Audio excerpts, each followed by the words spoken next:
चलिए तो second chapter start करना है। Chapter 2 polynomial. देखो 8th क्लास में पढ़ा था अलजेब्रिक एक्सप्रेशन, आपके पास में आपने है कि नहीं? 8th क्लास में हमने पढ़ा था अलजेब्रिक एक्सप्रेशन, जिसमें हमने लिखा था हमारे पास में क्या होते थे, अल्फाबेट्स को यूज करके और ऑपरेशंस को यूज करके हम कुछ एक्सप्रेशंस बनाते थे, राइट? अल्फाबेट्स को यूज करके और कुछ ऑपरेशंस को यूज करके, प्लस माइनस मल्टीप्लाई डिवाइड को यूज करके हम कुछ एक्सप्रेशंस को तैयार करते थे, लाइक x + 5 2x² + 3x + 2, है कि नहीं? इस तरह के एक्सप्रेशंस बनाते थे हम। तो ऐसे हमारे पास में आता है पॉलिनोमियल। ये भी क्या होते हैं आपके पास में? एक्सप्रेशंस होते हैं। क्या होते हैं आपके पास में? एक्सप्रेशंस होते हैं। पर एक्सप्रेशंस की फॉर्मेट क्या होती है हमारे पास में? What is polynomial? पॉलिनोमियल क्या है आपके पास में? एक एक्सप्रेशन है, लाइक fx आपके पास में किस फॉर्म में? a0 + a1x + a2x 2 + a3x3 and so on up to an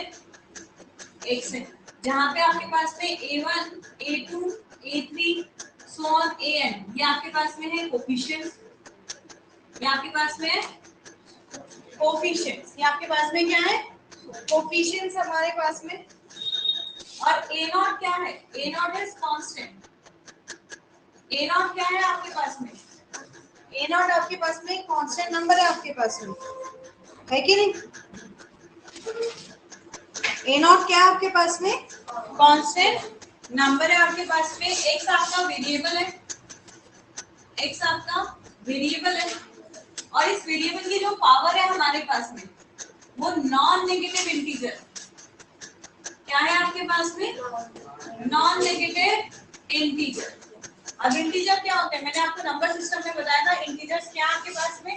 integers जैसे 1 2 3 4 and so on. Non negative मतलब हम पॉजिटिव इंटीजर्स की बात कर रहे हैं, मतलब ये वैल्यू 0 हो सकती है, 1 हो सकती है, 2 हो सकती है, 3 हो सकती है, सो ऑन जा सकती है आपके पास में up to infinity, up to infinity. तो ये नॉन नेगेटिव इंटीजर्स होते हैं। क्लियर? क्लियर? चलिए बहुत अच्छी बात है। नेक्स्ट आते हैं हम degree of polynomial. Degree of polynomial. Now what is degree of polynomial? Degree of polynomial का मतलब क्या है? Highest power of x, highest power of x in the polynomial. भाई उस पॉलिनोमियल में जो x की हाईएस्ट पावर है वो क्या है आपके पास में? Degree of polynomial. उस पॉलिनोमियल में x की जो हाईएस्ट पावर है आपके पास में वो क्या है आपके पास में? Degree of polynomial. समझ में आ रही है बात? समझ में आई बात? जैसे देखो, अगर मैंने एग्जांपल ले रही हूँ, आई नो x³ + 3, x एक ही बार है, हाईएस्ट पावर क्या है? 3, तो इसकी डिग्री क्या हो जाएगी? 3। मैंने लिखा 2x² + x⁷ - 3x। अब इसमें 3 बार x है आपके पास में, पर x की हाईएस्ट पावर क्या है? 7। x की हाईएस्ट पावर क्या है? 7, तो डिग्री क्या हो जाएगी? 7। डिग्री क्या हो गई? 7 आपके पास में। ऐसे मैंने आपको दे दिया √3x + 1। अब बताइए x की हाईएस्ट पावर डिग्री क्या है यहाँ पे? बेटा सिर्फ 3 पे रूट है, x पे रूट नहीं है, तो क्या है आपके पास डिग्री? 1। जब कोई भी नंबर नहीं होता तो मतलब वैल्यू क्या है आपके पास में? 1। तो डिग्री क्या है इसमें आपके पास में? 1। डिग्री क्या है इसमें आपके पास में? 1। समझ में आई बात? हाँ या ना?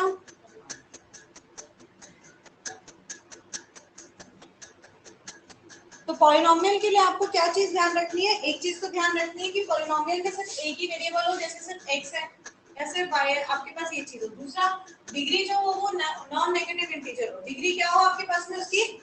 नॉन नेगेटिव इंटीजर हो हमारे पास में, तो उसे कहेंगे हम पॉलिनोमियल। क्या कहेंगे?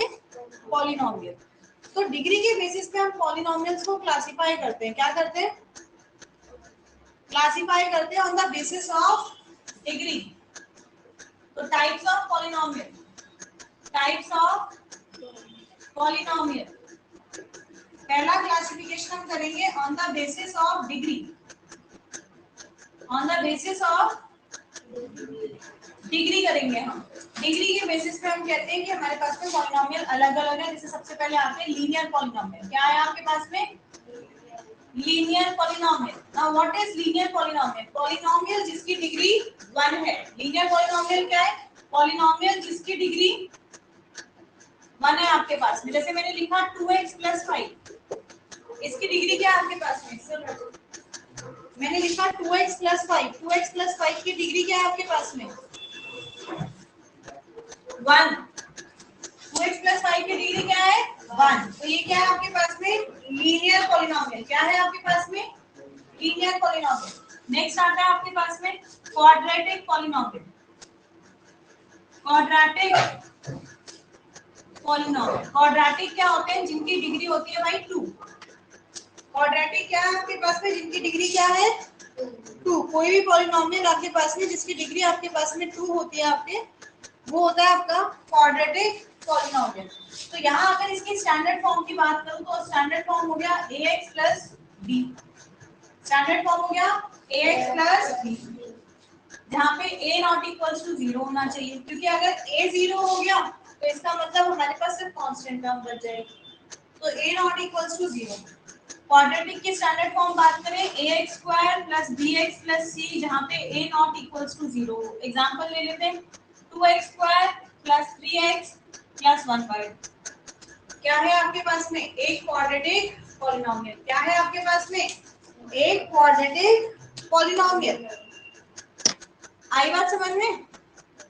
ये हमारे पास क्या है? Quadratic polynomial. ऐसी क्यूबिक पॉलिनोमियल। क्यूबिक क्या होगा भाई? जिसकी डिग्री क्या होगी?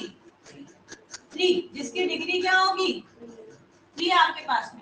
स्टैंडर्ड फॉर्म क्या हो जाएगा? ax³ + bx² + cx + d, जहाँ पे a ≠ 0 होना चाहिए, क्योंकि अगर a 0 हो गया तो पॉलिनोमियल की डिग्री क्या हो जाएगी? 2 बच जाएगा। क्वाड्रेटिक पर हमें चाहिए क्यूबिक। जैसे एग्जांपल ले लो x³ + 2, क्या हो गया? क्वाड्रेटिक पॉलिनोमियल हो गया, क्योंकि हाईएस्ट डिग्री देखेंगे सिर्फ हाईएस्ट डिग्री क्या हो गई आपके पास में यहाँ पे? 2। समझ में आई? सॉरी 3। हाँ वेरी गुड 3। समझ में आई बात? पक्का?